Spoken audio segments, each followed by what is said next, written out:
Super Game Review.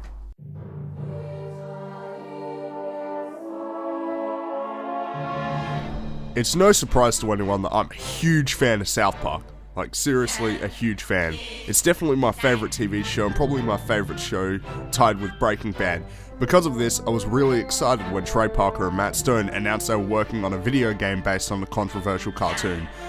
But I can say for sure that a lot of us were skeptical.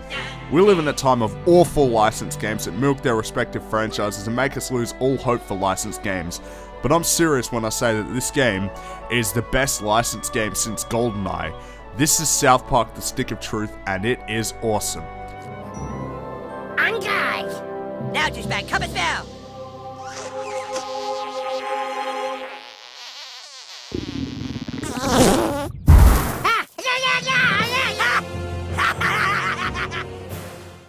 Unlike many licensed games, Rambo, Battleship, it is clear that South Park: The Stick of Truth is not shovelware.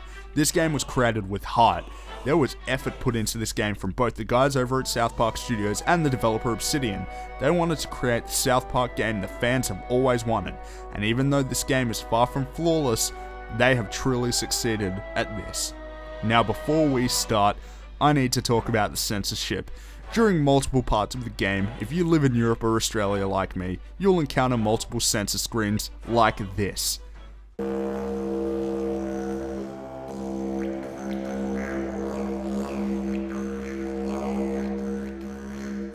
Yeah, it sucks, doesn't it? Those censor screens censor scenes involving anal probes and abortions, but this really baffles me.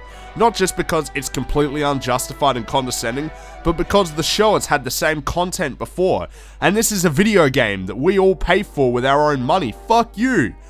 The worst part is, they lied about the censorship. They said only the arse-related scenes were censored, but when you get further into the game and start fighting Nazi zombies, it's clear that they're talking, yet the audio is muted for no reason. It's such bullshit. This won't affect the score though, since it wasn't the developer's fault. Anyway, let's dive into the game. In South Park: The Stick of Truth, you are the new kid, a person who seems to have a magnificent skill when it comes to making friends and is a skilled fighter. When you come to South Park, you are thrust into a never-ending battle between the humans led by everyone's favorite asshole, Cartman. That was your one goddamn job, Clyde! To guard the stick of fucking truth! And the elves led by Kyle. They're fighting over the Stick of Truth, for whoever controls the stick controls the universe. But it's really a game that the kids play with make-believe weapons. However, it wouldn't be a South Park game if stuff didn't get completely out of control. I, for one, really enjoyed the narrative. The progression of the story makes sense, and the conflict between the characters is true to the show, and their personalities, so trust me when I say you'll be in for one entertaining narrative. You can customize your character, which I appreciate since it definitely helps you immerse yourself in the game. I made myself look just like me, except like 4 feet shorter and less tubby than I am. After you create your character, you are thrust into the game. Something that is immediately apparent as soon as you start up the game is the aesthetic design. And let's be honest guys, that's the real reason we all want to buy this game. Similar to Uncharted and The Walking Dead, the presentation is its greatest asset, and it's no different here. I know it sounds stupid for people to say it looks like the show because it's a video game, but it really does in every single way, and that's a good thing. The animation and art style perfectly encapsulate the feel of South Park, and the cutscenes look as though they are part of a South Park episode. They did an excellent job making the game feel like a real part of the South Park universe, and that of course would not work if it wasn't for the hilarious writing and great voice acting. This is hands down the funniest game I've ever played. Don't give me that shit about how Gears of War is funnier than this game because of Cole. That shit doesn't even compare. It left me in stitches all the time, even more so than the actual episodes of the TV show sometimes. I appreciate the game is self-aware and willing to make fun of itself. I'm gonna kick your ass! Clyde, you have to wait your turn. That's lame. No, Clyde, it's like olden times. You have to wait your turn. Like in the Middle Ages, Clyde. I know it's lame, Clyde, but that's how we're fucking doing it. The humor permeates throughout the game, within the cutscenes and contextually, and the way that they incorporate this with the gameplay mechanics is smart and effective, and often hilarious. Using your ability takes power points, or PP for short. PP. If you have a fucking better name for them, then fucking say it, Clyde. Fucking asshole. I'm the king, and I say it's PP. But that's just the thing. If you don't like the humor, you won't really like this game because it never ends. This is definitely a game for the fans. For me, this is awesome because I find South Park incredibly funny with its insane toilet humor, outlandishly offensive content, and social commentary. I'm not easily offended, so I don't really care if people find South Park offensive because in my eyes, they're puss bags. For example, they made a joke about black thieves. You look sneaky enough to be a thief. Did I go crying about it? No, it's a joke in a video game that involves performing abortions on Randy, after which you have to fight through a horde of Nazi zombie fetuses in an abortion clinic. You really can't suspend disbelief with this game, and that's the way I like it. You entered douchebag, is that correct? Are you sure you want to keep the name douchebag? Very well, douchebag. This game features a lot of fan service, which I appreciate. You'll hear a lot of references to previous episodes and some iconic lines, but they do this sparingly, which is great. I remember playing the Family Guy game, and that thing used too many quotes, which made it feel slapped together. Because the Stick of Truth doesn't do this, it makes for a more engaging and original experience. The number of characters you encounter in this game is also great. You'll see your favorites like Randy and Mr. Mackey. Oh, god damn it! Here they come. They're gonna get you, Craig! You're not getting out of detention! I'll be out of here in 10 minutes. But you'll also see some recurring characters like Al Gore, who is a really annoying boss, by the way. The levels themselves become better and better as you progress through the story. The battlegrounds start pretty basic, with fights taking place on the streets and in the school, but they become more interesting, like fighting rats and bacteria and Mr. Slave's intestine, and the hilarious level where you get shrunk down to fight gnomes on your parents' bed while they're having sex with each other and you have to dodge your dad's nuts. Holy shit, it's coming right for us!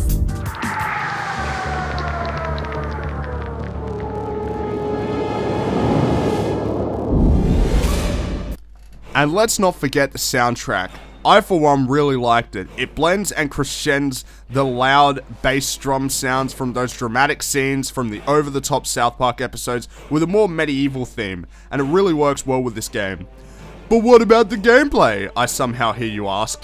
The gameplay is essentially broken down into two main areas, combat and exploration. One great thing about this game is the exploration, which the game allows you to do very quickly. Unlike a lot of RPGs, after the short tutorial which teaches you the game mechanics, the game completely opens up, allowing you to explore the entire town of South Park, from the school to Stan's house and even Stark's Pond, where you can find optional side quests, many of which are highly enjoyable. Now, a lot of people didn't like the fact that this game uses turn-based gameplay, but now it's time to take the Are You a Hypocrite test. If you like Pokemon or Final Fantasy and you don't like this game's combat, you're a hypocrite. That stupid complaint aside, the game changes up the formula and makes it a more involving experience than most turn-based games. When using a number of the attacks, the game requires the player to make inputs to increase the damage chords, usually involving mouse 1 or 2. Missing these attacks can be damning, especially when you're facing more challenging characters. At the same time, when you're attacked, if you time correctly, you can block the attacks, which get rid of some of the damage, which is highly satisfying. All of this keeps you involved in the action. Some of the Quicktime based events suck though. Seriously, one time I was mashing the button for nearly 2 minutes. Actually, just watch the clip. I summon the wind!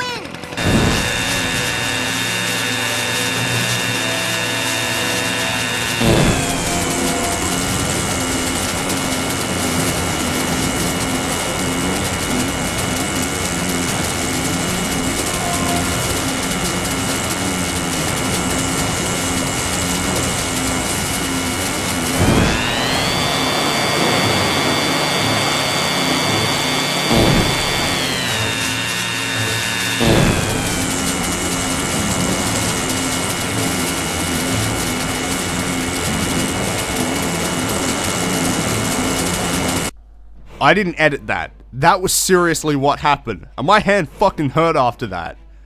You can choose between 4 classes: Fighter, Mage, Thief, and of course, Jew. All of these classes use different weapons, varying armor, and equipment, and different skill trees and special abilities, all of which can be upgraded through a fairly simple but effective skill tree based on your level and number of friends. The skill tree allows you to put certain buffs on equipped items such as increased damage or elemental debuffs, which can be used in certain encounters, such as making enemies bleed out or making them catch fire. By making friends, you can also upgrade your character themselves, and this is essential later down the line. The gear you're wearing also has an effect on the stats. There's a lot of depth in the customization which leads to the combat where specific attacks may be weaker or stronger depending on the character you're attacking, which adds a layer of strategy to the combat. This game also serves as a good test of resource management. There are a number of items that can be used during fights. These vary from generic health potion items, which are cheesy puffs, to damage buffers. Using these at the right times can be tricky, especially later in the game. All of this combines to make a game that can be very challenging, and this is extremely rewarding. However, this game is not flawless. The most glaring problem with this game is a length. It is short for an RPG. I beat this game in about 10 hours, which may seem long if you're used to playing Call of Duty, but it's not for an open world game or RPG. And don't give me that shit about, well, you rushed through the game. No, I didn't. I did a number of side missions, and usually took my time in the levels exploring them because I wanted to see all the little details. And when I realized I reached the end, I was kinda disappointed that it wasn't longer. The climax was great, don't get me wrong, and the ending was still satisfying. And in this game's defense, it does have good replay value, as you can go back and play the game as different classes. The PC controls are kinda finicky as well. Some of the button mapping makes no sense, and you can't rebind keys, which is fucking retarded. For example, out of combat, you can alternate between some powers to interact with context-sensitive areas, but these aren't mapped to the number keys, which makes no sense whatsoever, and cause some unnecessary fights. These problems aside, I look back on my time with this game and realize what a blast I had. The presentation is definitely this game's biggest asset. It has a fantastic art style, a humorous story, great sound design, and a surprisingly enjoyable and deep combat system. Yes, the game is short and the humor isn't for everyone, that's definitely for sure. But in my eyes, this is the South Park game I've always wanted, and is a great RPG in its own right, which is why South Park: The Stick of Truth gets an 8.5 out of 10. It is a great game. If you're a South Park fan, it's a must buy, and hell, if you like RPGs in general, you should still give this game a shot. You will have a fun ass time playing this game, and you won't regret it. Thanks for watching Super Game Review. Until next time, have a super day. Could you come here a sec? Shh, don't tell him. Okay. Just real quick, Princess Kenny. Sir Douchebag wants to show you something. All right, you two. Spar! Sir Douchebag, show Princess Kenny the magical powers I have taught you.